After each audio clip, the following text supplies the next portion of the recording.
বিসমিল্লাহির রহমানির রহিম। আজকের অনুষ্ঠানের সভাপতি,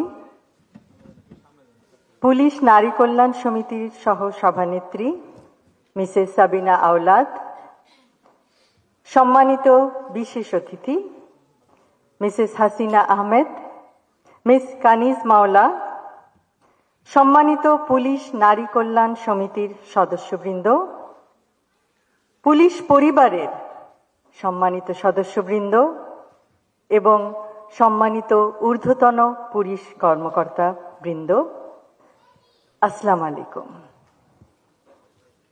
প্রথমেই শ্রদ্ধা ভরে স্মরণ করছি শহীদ রাষ্ট্রপতি জিয়াউর রহমান এবং আপসহীন দেশনেত্রী বেগম খালেদা জিয়াকে। আজ পুলিশ নারী কল্যাণ সমিতির আয়োজিত এই অনুষ্ঠানে উপস্থিত থাকতে পেরে আমার খুবই ভালো লাগছে। অভিনন্দন জানাই সকল সদস্যকে তাদের নিরলস প্রচেষ্টায় সমাজের বিভিন্ন পর্যায়ে অবদান রাখার জন্য। আপনারা আপনাদের কর্মের মাধ্যমে আগামীর প্রজন্মকে সমাজে অবদান রাখার পথ দেখিয়ে দিতে সহায়তা করছেন। অতীত, বর্তমান ও ভবিষ্যতের সামাজিক উন্নয়নের লক্ষ্যে গৃহীত সমাজ সেবামূলক আপনাদের পরিকল্পনাগুলি সমন্বিতভাবে একটি সুন্দর, সুস্থ, মানবিক সমাজ গঠনের ভিত্তি। আমরা সকলে যদি নিজ নিজ ক্ষেত্রে কাঙ্ক্ষিত সমাজ গঠনে অবদান রাখি, তাহলে নিশ্চয়ই সেটি বাস্তবায়ন করা সম্ভব ইনশাআল্লাহ। নারীরা পরিবার ও সামাজিক উন্নয়নের ক্ষেত্রে কেন্দ্রে থেকে স্বাস্থ্য, গ্রামীণ উন্নয়নে অংশ নিতে পারে।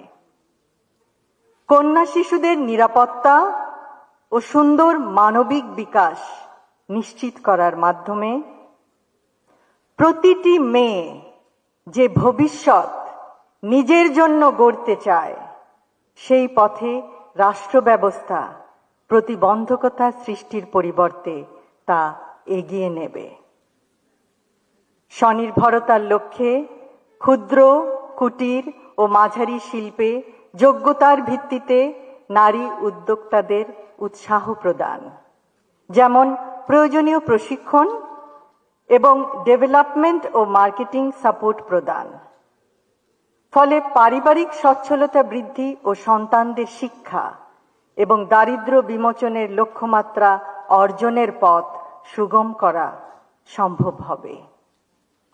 সবশেষে আজকের এই সুন্দর অনুষ্ঠানটি আয়োজনের জন্য পুলিশ নারী কল্যাণ সমিতির সকল সদস্যকে জানাই আন্তরিক ধন্যবাদ এবং তাদের সকল কর্মকাণ্ডে উত্তরোত্তর সর্বাঙ্গীন সাফল্য কামনা করি। আমাদের মাঝে আজকে পুলিশ নারী কল্যাণ সমিতির সভানেত্রী অধ্যাপিকা নাসিমা ফেরদৌসী উপস্থিত নেই। আমরা তার আশু রোগ মুক্তি কামনা করছি মহান আল্লাহ তাআলার কাছে। সকলকে ধন্যবাদ। আল্লাহ হাফেজ।